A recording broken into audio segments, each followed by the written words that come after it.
মসজিদে নববী নবীর পেছে আপনি নামাজ পড়লেন, যেই নবী হচ্ছেন ইমামুল আম্বিয়া, সমস্ত নবীদের ইমাম, ওই নবীর পিছে আপনি ইক্তেদা করেছেন, নামাজ আদায় করেছেন। ইয়া ও আমার স্বামী, তাহলে আপনার মনটা খারাপ হলো কেন? কিসের জন্য মনটা খারাপ হয়েছে? আসুন বাবজি আমার ভাইরা, ও মা বোনেরা, শুনে যান, মা রাতের বেলা শেরে খোদা হায়দারে কাররার আলিয়া মুর্তজা রাদিয়াল্লাহু তাআলা আনহুকে মা ফাতেমা আপনার বলতেছেন, স্বামী কিসের জন্য মনটা খারাপ হয়েছে একবার বলেন। মা ফাতেমা রাদিয়াল্লাহু তাআলা আনহাকে বলতেছেন, বিবি রে, আজকে আমার মনটা বড় খারাপ হয়েছে।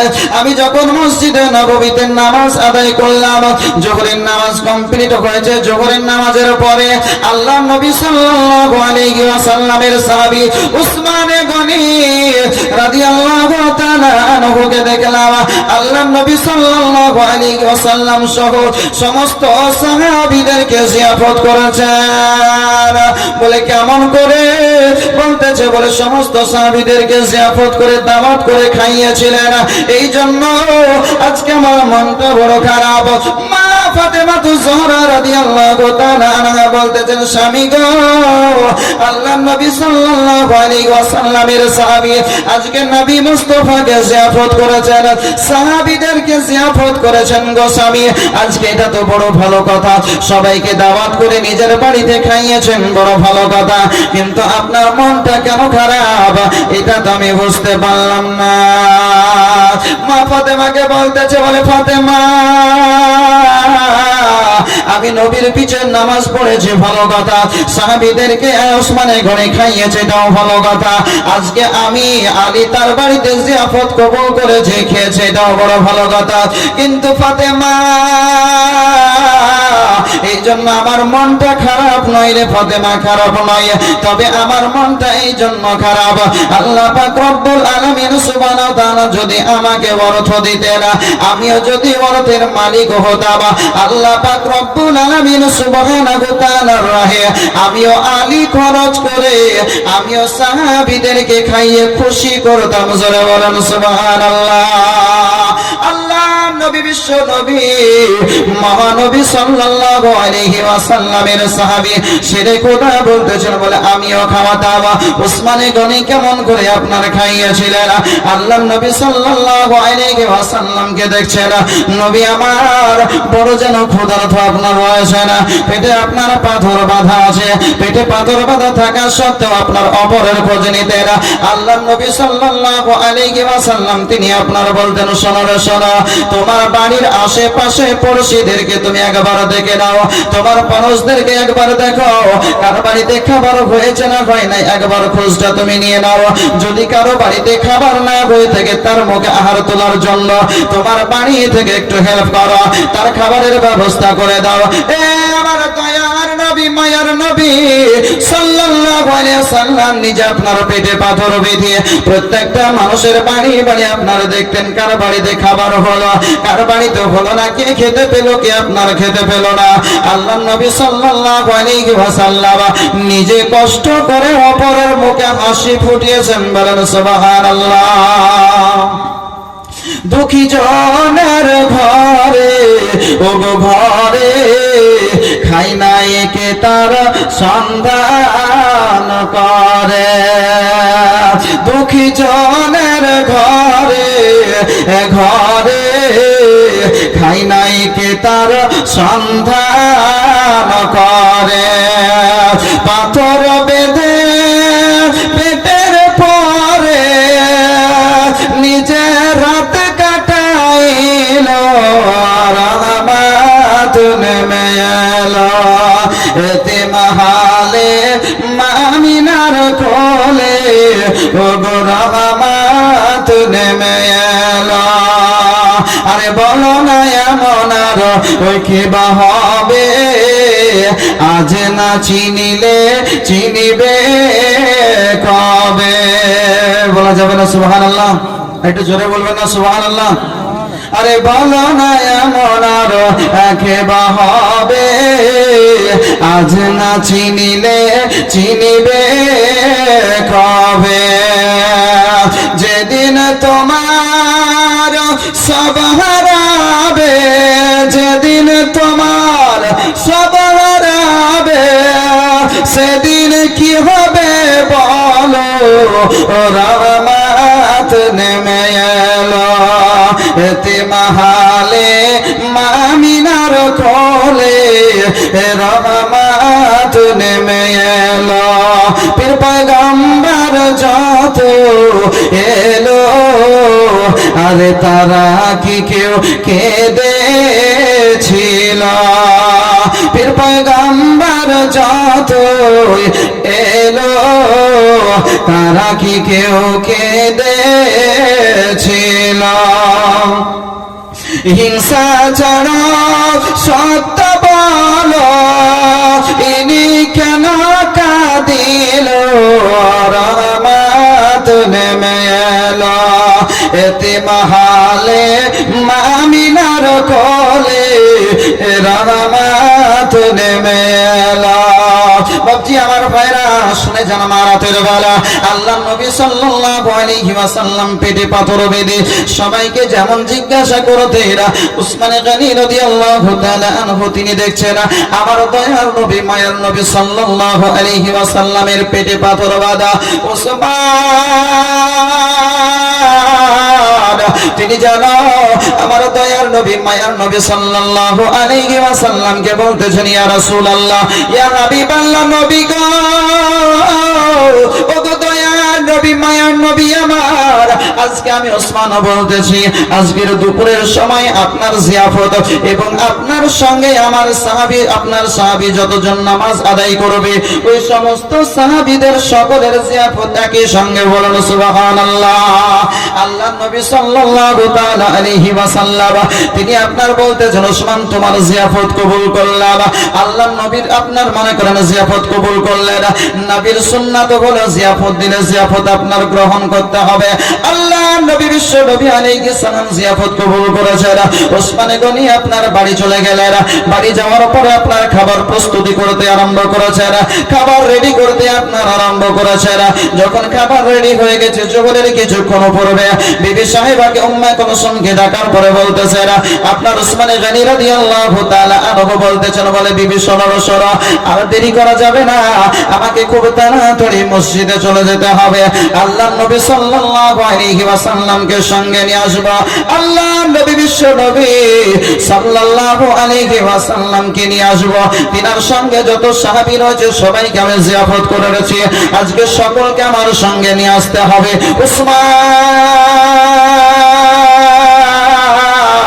রাদিয়াল্লাহু তাআলা আনহু তিনি যেন আপনার এইরকম বলেছেন, বিবি সাহেবা বলতেছেন, বলে স্বামী গো জানজারা তিনি আপনার মসজিদে নববীতে প্রবেশ করলেন, মসজিদে নববীতে আসার পরে জোহরের নামাজ জামাতের সঙ্গে আদায় করলেন। সমস্ত সাহাবা ইকরাম জামাতের সঙ্গে নামাজ আদায় করার পরে তিনি আপনার কি করলেন, জামাত যখন কমপ্লিট হয়ে গেছে, জামাত আদায় হয়ে গেছে, সবার সুন্নাত নামাজ কমপ্লিট হয়ে গেছে, আল্লাহর হাবিব সাল্লাল্লাহু আলাইহি ওয়াসাল্লাম তিনি আপনার বলতেছেন সমস্ত সাহাবীদেরকে, আমার সাহাবী শোনো শোনো, আজকে আমার উসমানের বাড়িতে বড় জিয়াফত রয়েছে, সবার জিয়াফত রয়েছে, সবাইকে যেতে হবে। আল্লাহ নবী সাল্লাল্লাহু আলাইহি ওয়াসাল্লামের সাহাবায়ে কেরাম সকলে আপনার জিয়াফত কবুল করে নিয়েছেন। উসমান আমার দয়ার নবী মায়ার নবীর নিকটে উসমান গনি আগে আগে যারা আপনারা উসমান গনি রাদিয়াল্লাহু তাআলা আনহু নবীর পেছন পেছন চলছেন, নবী আমার আগে আগে চলছেন, নবী মুস্তাফা সাল্লাল্লাহু আলাইহি ওয়াসাল্লাম আগে আগে আপনারা চলেন, ওসমান পেছন পেছন আপনারা চলতেছেন, গুনগুন গুনগুন গুনগুন করে কি যেন আপনার গুনতেছেন। আল্লাহ নবী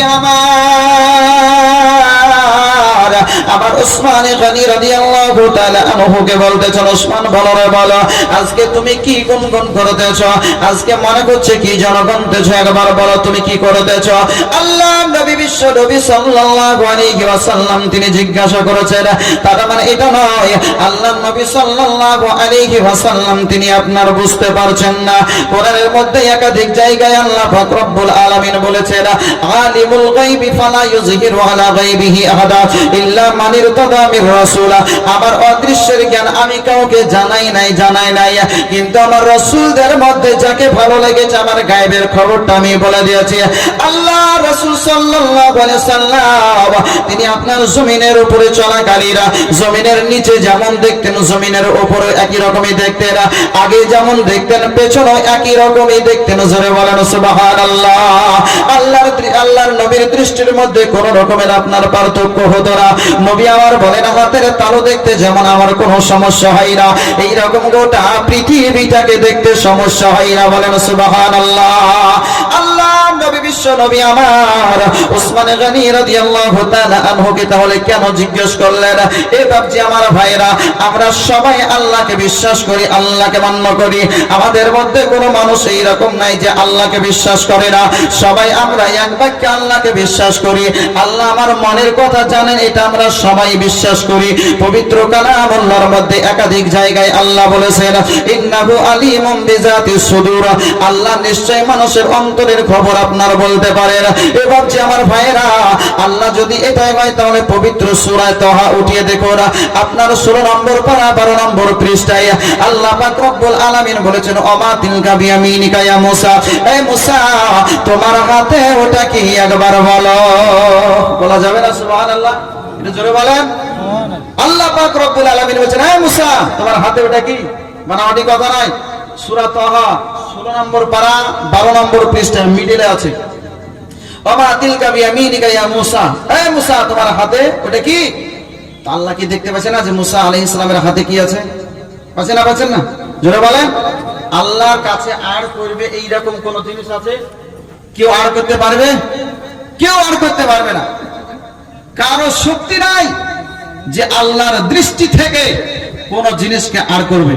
কুদরতি দৃষ্টি থেকে আল্লাহ পাক রব্বুল আলামিন সমস্ত জিনিস সম্পর্কে অবগত। আল্লাহ পাক রব্বুল আলামিন মুসা পয়গম্বরকে জিজ্ঞেস করছেন তোমার হাতে ওটা কি? তো আল্লাহ তো ভালোই জানেন যে মুসা পয়গম্বরের হাতে এটা লাঠি, তাই না?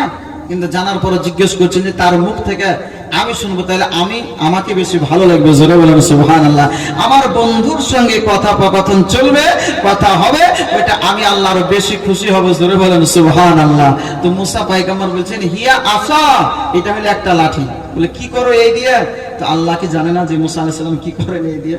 বলছে আতাওয়াক্কাউ আলাইহা ওয়া আহুসসু বিহা আলা গানামি ওয়া লিয়া ফিহা মাআরিবু উখরা ক্বালা আলকিহা ইয়া মুসা ফাআলকাহা ফাইদা হিয়া হাইয়াতুন তাসআ।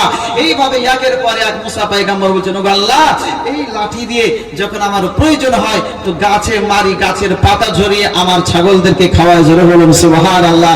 যখন আমি এই রকম যে প্রচন্ড রোদ চলছে, এই রকম রোদের সময় যখন আমি রাস্তায় চলি, যখন রোদ লাগে তখন আমি ওই লাঠিটাকে, ওই আশাটাকে গেড়ে দিই, বিশাল একটি বৃক্ষ হয়ে যায়, গাছ হয়ে যায়, তার নিচে আমি আরাম করে নিই। জোরে বলুন সুবহানাল্লাহ।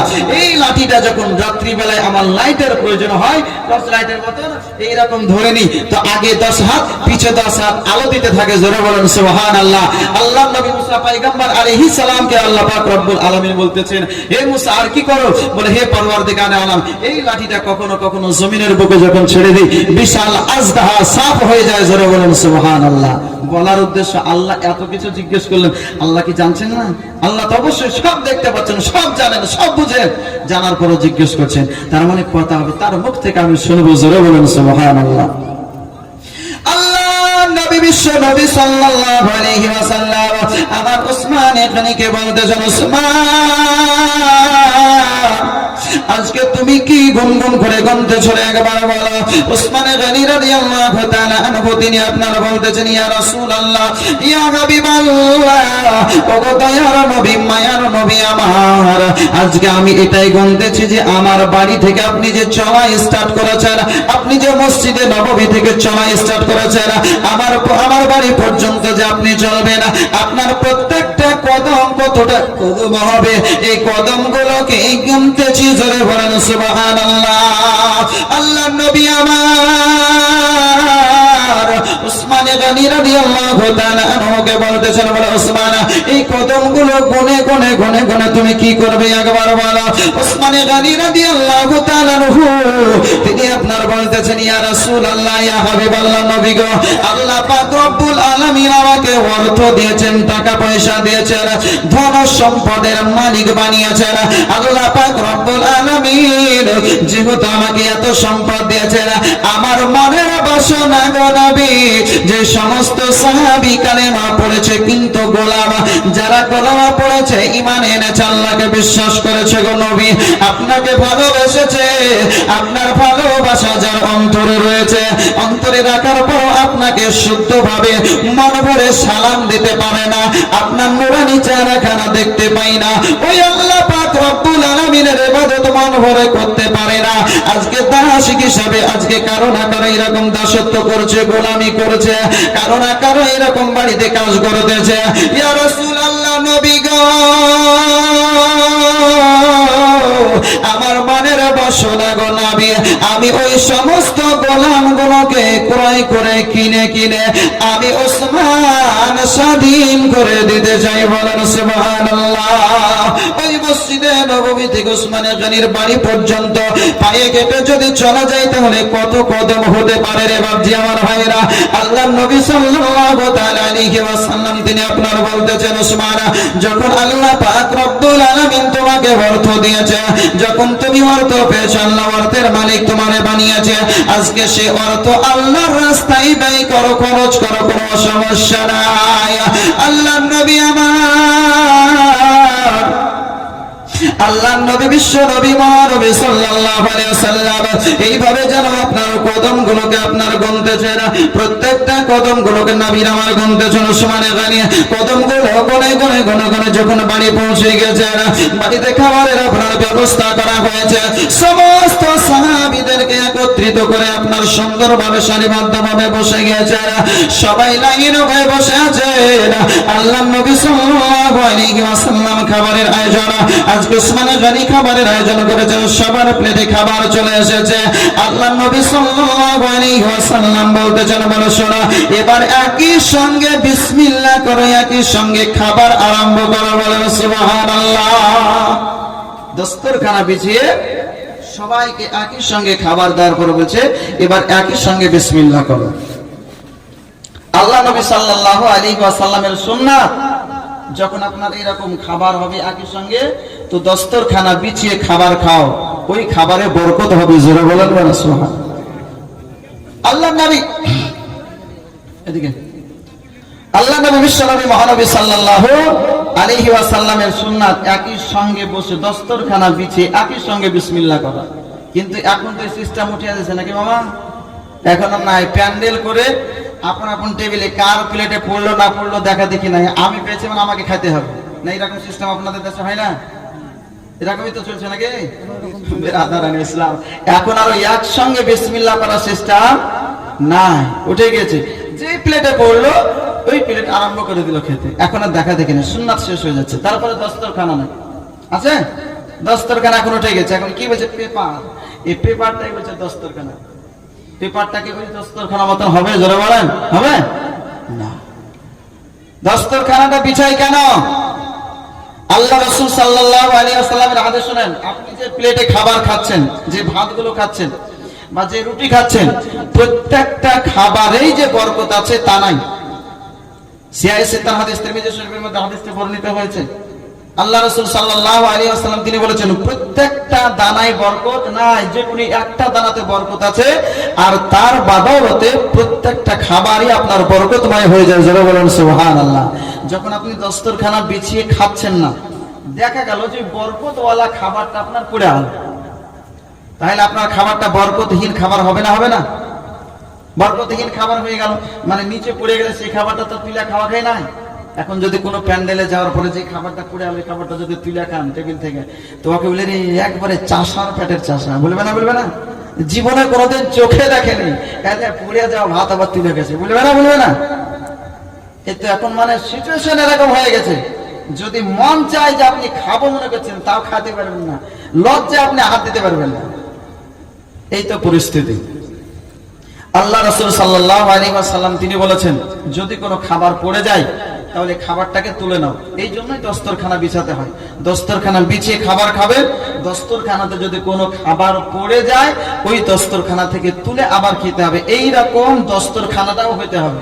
আবার অনেক জায়গাতে দেখাও গেছে যে অনেক বাড়িতে আপনার দস্তরখানা বিছায়, কিন্তু কেমন এত নোংরা, ওই দস্তরখানাটায় হাড় ফেলতে হবে, কাঁটা ফেলতে হবে, আলুর খোসা ফেলতে হবে, আরো অন্যান্য সবজির বীজ ফেলতে হবে, এই জন্য দস্তরখানা। এটা আমাদের অনেকের ধারণা, তাই না? দেখবেন যে বাড়িতে হয়তো মিলাদ বাড়িতে বা যে কোনো বাড়িতে যদি এরকম দস্তরখানা বিছিয়ে যদি দেয়, তো আমরা কি করি? খাওয়ার পরে, গোস্ত খাওয়ার পরে হাড়টা কোথায় রাখবো? দস্তরখানাতে। রাখি না? রাখি না? মাছ খাওয়ার পরে মাছের হাড়, মাছের কাঁটা কোথায় রাখবো? দস্তরখানাতে। আলুর খোসাটা রাখবো কোথায়? দস্তরখানাতে। দস্তরখানাটা ভাবছি এই আলুর খোসা আর হাড় আর এই মাছের কাঁটা এই আবর্জনা ফেলার জন্য নয়। দস্তরখানা মানে হচ্ছে যদি কোনো খাদ্য পড়ে যায় ওই দস্তরখানায় পড়বে, ওই খাবারটা তুলে যেন খেয়ে নেওয়া যায়, খেতে পারা যায়, এই জন্য দস্তরখানা বিছাতে হয়। বলুন সুবহানাল্লাহ। আল্লাহ রাসূল সাল্লাল্লাহু আলাইহি ওয়াসাল্লামের সুন্নাত হলো এই জন্যই দস্তরখানা বিছিয়ে খাবার খাও। কিন্তু আমরা তো টোটালি উঠিয়ে দিয়েছি। যাই হোক বাবজি আমার, উসমান গনি রাদিয়াল্লাহু তাআলা আনহু জান্নাতি সাহাবী, আমিরুল মুমিনিন, 3 নম্বর খলিফা, রাসূল করিম সাল্লাল্লাহু আলাইহি ওয়াসাল্লামের জামাদা, যিনি হচ্ছেন আপনার যুন্নুরাইন, যার উপাধি 2 নূরের অধিকারী। রাসূল করিম সাল্লাল্লাহু আলাইহি ওয়াসাল্লামের 2 জন লাখতে জিগার কলিজার টুকরা নূরে নাজার মেয়ের সঙ্গে আমার উসমান গনির বিবাহ হয়েছে। জোরে বলেন সুবহানাল্লাহ। এই উসমান সুন্দর করে দস্তরখানা বিছিয়ে সুন্দর করে খাবারের আয়োজন করেছেন। সবাই একই সঙ্গে যখন খাবার পেয়েছেন, একই সঙ্গে আপনারা বলছেন বিসমিল্লাহির রহমানির রহিম, আল্লাহর নাম নিয়ে খেতে আরম্ভ করছেন। আল্লাহর নাম নিয়ে যদি খাওয়া আরম্ভ করা যায়, ওই খাবারে আপনার বরকত থাকে। রাসূল এটাও বলেছেন, রাসূল সাল্লাল্লাহু আলাইহি ওয়াসাল্লাম, যদি খাবারের শুরুতে বিসমিল্লাহ বলতে ভুলে যাও, বিসমিল্লাহ যদি স্মরণে না থাকে, তো যখন মনে পড়বে তখন বলো বিসমিল্লাহি আউয়ালাহু ওয়া আখিরাহু, অথবা বিসমিল্লাহি ফি আউয়ালিহি ওয়া আখিরিহি। যখন মনে পড়বে তখন এটা বলে নাও।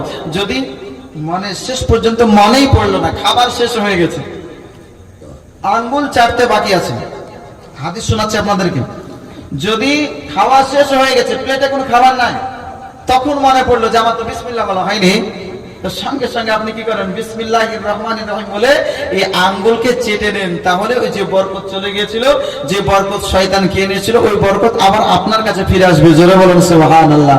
নবী বলেছেন খাবার আগে যদি বিসমিল্লাহ না বলা হয়, ওই খাবারে শয়তান শামিল হয়ে যায়। রাসূল সাল্লাল্লাহু আলাইহি ওয়াসাল্লামের আরেকটা হাদিস এটা আছে যে একজন শয়তান আরেকজন শয়তানের সঙ্গে মোলাকাত হয়েছে। তো আপনারা মনে করেন ওই শয়তানটা একটা খুব হৃষ্টপুষ্ট সবল, আর একটা হচ্ছে খুব দুর্বল, কঙ্কাল হয়ে আছে, উস্কো খুস্কো হয়ে আছে। তো সবলটা জিজ্ঞেস করছে, তুই এত ক্ষীণ কেন রে? তুমি যে কি করবো, এমন একজন ব্যক্তির কাছে আমি আছি, যখনই খাই তখনই বিসমিল্লাহ বলি, একবারও ভুলে না বিসমিল্লাহ বলতে। তো আমি তো খেতে পাই না, তো দুর্বল হবো, উস্কো খুস্কো কেন? তো বলছে যখন গোসল করে, যখনই যা করে, ভালো কাজ করলেই বিসমিল্লাহ বলে, তা আমি সব ভালো কাজ থেকে মাহরুম আছি, বিরত আছি, এই জন্য আমার অবস্থা ইয়াই। তাহলে আজ থেকে আমরা কি করব? খাবার আগে বিসমিল্লাহ বলবো না? বলবো না? জোরে বলেন। খাবার আগে বিসমিল্লাহ বলবেন তো নাকি? জোরে বলেন ইনশাআল্লাহ। জোরে বলেন। তার মানে সবাই ভুলবেন না নাকি? কি ব্যাপার, খাবার কি বিসমিল্লাহ বলে আপনারা খান না নাকি? এবারে জোরে বলেন ইনশাআল্লাহ। বিরাদারানে মিল্লাত ইসলামিয়া, বিসমিল্লাহ বলে, যুবক ভাইরা বিসমিল্লাহ বলে খাবার খাবে। তাই বলে কেউ মদ আবার বিসমিল্লাহ বলে খায় না? মদ সর্ব অবস্থাতে হারাম। যদি কেউ বিসমিল্লাহ জায়েজ আছে মনে করে মদের আগে বিসমিল্লাহ বলে খায়, তো ঈমান হারা হয়ে যাবে, ঈমান থেকে বেরিয়ে যাবে। বিরাদারান ইসলাম, বলছি না তার মানে যে আপনি মদ খান, মদ খাওয়া হারাম। বিরাদারানে মিল্লাত ইসলামিয়া, আল্লাহর নবী, বিশ্ব নবী, মহানবী সাল্লাল্লাহু আলাইহি ওয়াসাল্লামের সাহাবী উসমান গনি রাদিয়াল্লাহু তাআলা আনহু খাবারের আয়োজন করেছেন। সমস্ত সাহাবীদেরকে নিয়ে বসেছেন, সবাই একত্রিত হয়ে আল্লাহর নাম নিয়ে খাবার আরম্ভ করেছেন। আল্লাহ নবী, বিশ্ব নবী সাল্লাল্লাহু আলাইহি ওয়াসাল্লাম সাহাবীদেরকে বলতেছেন, ওগো আমার সাহাবীগণ, আজ বলো খাবারগুলো খেতে কেমন লাগছে, কেমন আনন্দ হচ্ছে বলো। সমস্ত সাহাবায়ে কেরাম সকলে বলছেন, ইয়া রাসূলুল্লাহ, ইয়া হাবিবাল্লাহ, নবী গো, আমাদেরকে বড় ভালো লাগছে, তৃপ্তি সহকারে খেলাম। সমস্ত সাহাবায়ে কেরাম তৃপ্তি সহকারে পেট পরিপূর্ণ করে খাবার খাওয়ার পরে বাড়ির দিকে রওনা হয়েছেন। আলী মুরতাজা রাদিয়াল্লাহু তাআলা আনহু তিনি আপনার বাড়ির দিকে রওনা হয়েছেন। মন খারাপ থেকে মা ফাতেমা তো বুঝে গিয়েছেন। আগে বললাম মা ফাতেমা জিজ্ঞাসা করলেন, আলী আমার বলতেছেন ফাতেমা ওসমান গনি রাদিয়াল্লাহু তাআলা আনহু এই রকম ভাবে সমস্ত সাহাবীদেরকে নিয়ে আল্লাহর নবী বিশ্ব নবী মহানবী সাল্লাল্লাহু আলাইহি ওয়াসাল্লামকে জিয়ারত করে সবাইকে একত্রিত করে খাবার খাইয়েছে।